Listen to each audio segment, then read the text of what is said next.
On the tarmac of Puerto Plata, a charter Boeing 757 prepares for a routine flight across the Atlantic to Germany. 189 people are on board. The weather is stormy, but for a modern multi-million-dollar airliner, this is just another day at work.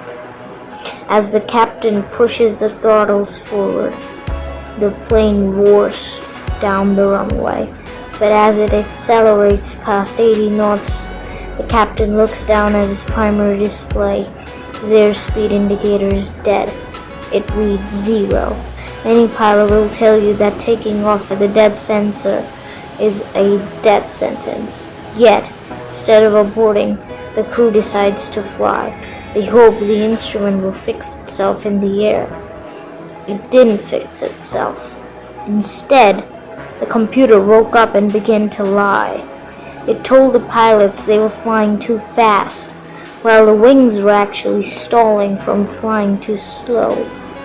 This is the story of Birgenair Flight 301, a chilling reminder of how a giant aircraft was completely gaslit by a bug.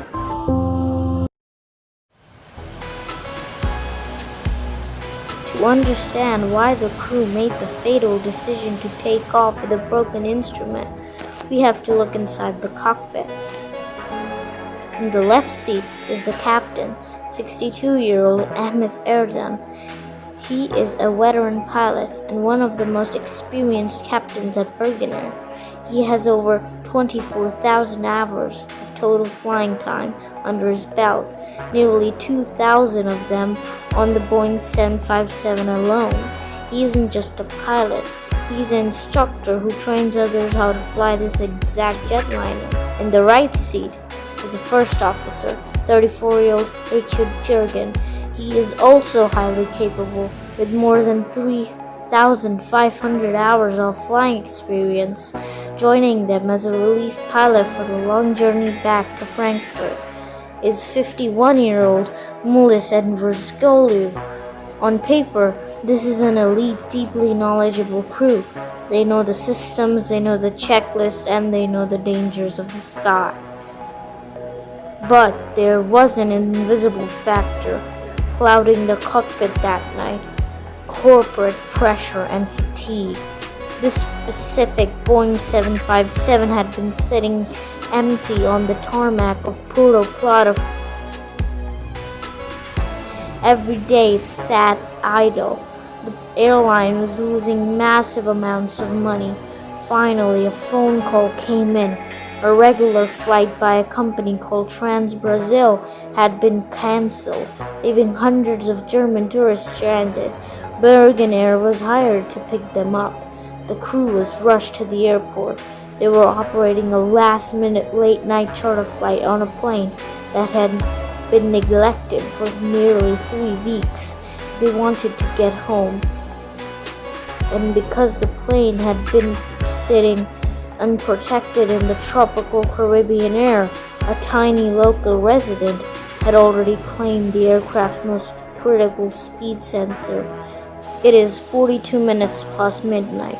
The checklists are complete. The Boeing 757 lines up on the center line of runway 08.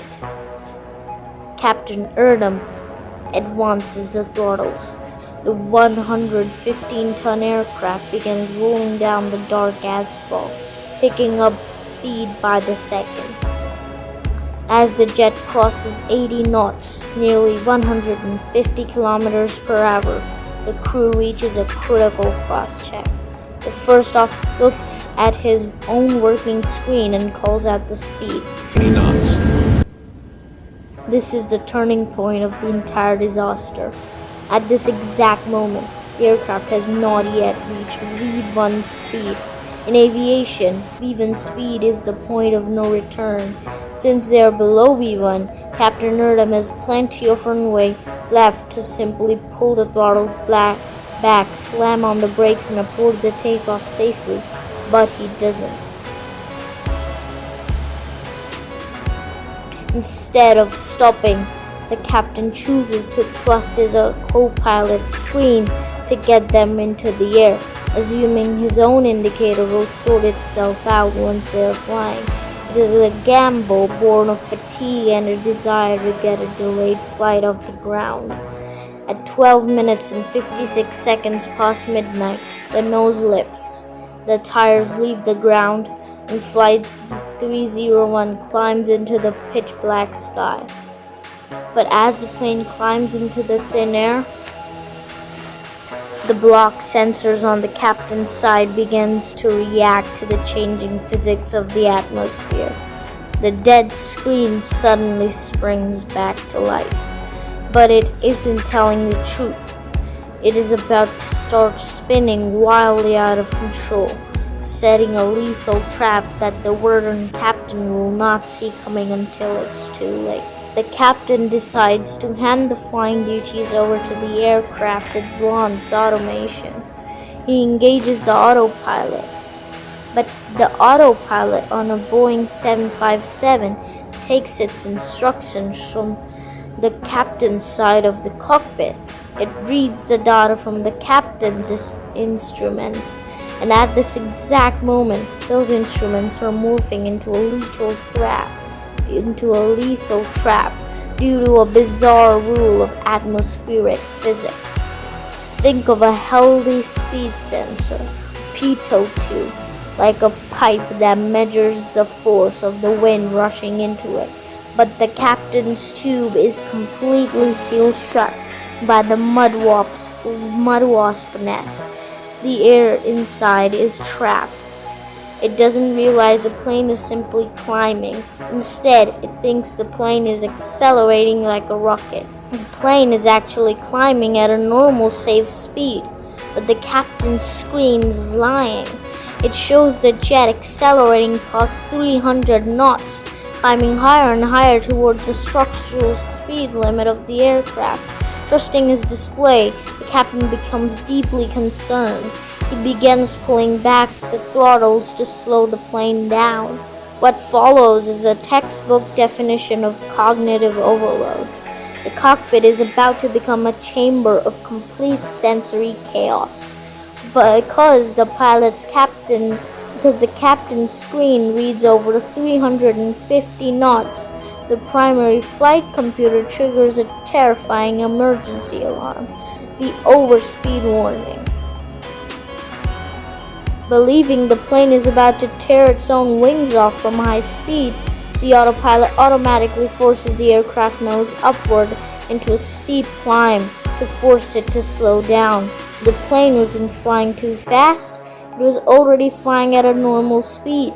By forcing the nose skyward and cutting the power, the autopilot accidentally drives the massive jetliner straight into a lethal aerodynamic trap. While the captain's display screams that they're flying too fast, the co-pilot screen, which is working perfectly, shows their actual airspeed plummeting past 200 knots. They are running out of air. Suddenly, the flight control column begins to violently shake in the captain's hand. It is the stick shaker, a mechanical warning designed to alert pilots of an impending catastrophic aerodynamic stall. Imagine the sheer panic inside the dark cockpit. The aircraft is violently shaking, your hands telling you that you are flying too slowly and falling out of the sky, while a screaming horn is simultaneously telling that you are flying too fast. Two opposite emergencies at the exact same time. Confused, overwhelmed, and blind in the midnight storm, Captain Erdem makes a fatal assumption. He decides that the overspeed warning is a computer glitch and that the stick shaker warning is the absolute truth. They are stalling. They are falling out of the sky. The captain disconnects the autopilot and takes manual control of the heavy jetliner to recover from an aerodynamic stall. A pilot must push the control column forward to drop the nose, allowing gravity to help the aircraft regain vital airspeed. But Captain Erdem is trapped in a state of severe sensory disorientation. The sheer chaos of the screaming alarms has broken his mental model of the flight. Instead of lowering the nose, He leaves it pointing high into the sky. Then he does what his instincts tell him to do. He jams the dual throttles completely forward to maximum power. He's asking the engines for everything they have to pull them out of the dive. The Boeing 757 is pointing drastically upward at a possible angle. Because the plane is traveling too slowly and tilting too high, the smooth airflow entering the left engine is completely disrupted. The engine is literally starved of oxygen. It chokes on its own burning exhaust gases. This is the final, irreversible blow. The left engine is dead, producing zero thrust. The right engine is still screaming at maximum desperate power. This extreme imbalance of power creates a massive aerodynamic pillow. Instantly rolls the 150-ton aircraft completely upside down, throwing it into an uncontrollable vertical graveyard spiral. In the final seconds, the pilots are completely blind. They cannot tell sky from ocean. The extreme G-forces pin them to their seats as the multi-million-dollar jet slices through the storm clouds, plunging vertically toward the Atlantic at terrifying speed. At exactly 16 minutes and 2 seconds past midnight, just 5 minutes after lifting off from the runway, Birgenair Flight 301 impacts the water at over 400 kilometers per hour. The impact is instantly fatal for all 189 people on board. A magnificent modern passenger jet completely destroyed, not by a structural failure, a bomb, or a lightning strike, but by a breakdown of communication caused by a creature no larger than a coin. The sun overrose the Atlantic Ocean. Massive search and rescue operation quickly turned into a grim salvage mission. The impact had completely fragmented the Boeing 757. Because the crash happened in deep water, the Dominican Republic requested the help of the United States Navy and the NTSB. Teams located the wreckage 2,200 feet below the surface. Within weeks, investigators pulled both the cockpit voice recorder and the flight data recorder from the ocean floor. And engineers at the NTSB labs read the data. The terrifying truth came to light. The plane was completely healthy. The engines were functioning. The wings were intact. The disaster was entirely down to the conflicting data streaming from a single block tube on the left side of the fuselage. The culprit was identified as the black and yellow mud dauber. This specific tropical wasp is known by biologists to build its nests inside long, narrow cylindrical structures. To a wasp searching for a home on the hot tarmac of Puerto Plata, the open, uncovered pitot tube of the idle Boeing 757 was the perfect sanctuary. The legacy of Birgenair Flight 301 permanently changed how aviation world operates today. First, it revolutionized pilot training for crew resource management, or CRM. The investigation revealed that the co-pilot knew that they were stalling, but due to strict cockpit hierarchy, he didn't feel confident enough to forcefully take control away from the senior captain. Today, pilots are trained to challenge each other if they suspect a catastrophic failure, regardless of rank. Second, it changed how pilots handle airspeed anomalies. Boeing updated its checklist, mandating that if an airspeed indicator failure is noticed before the aircraft lifts off the ground, takeoff must be aborted immediately. Finally, maintenance protocols were heavily tightened worldwide.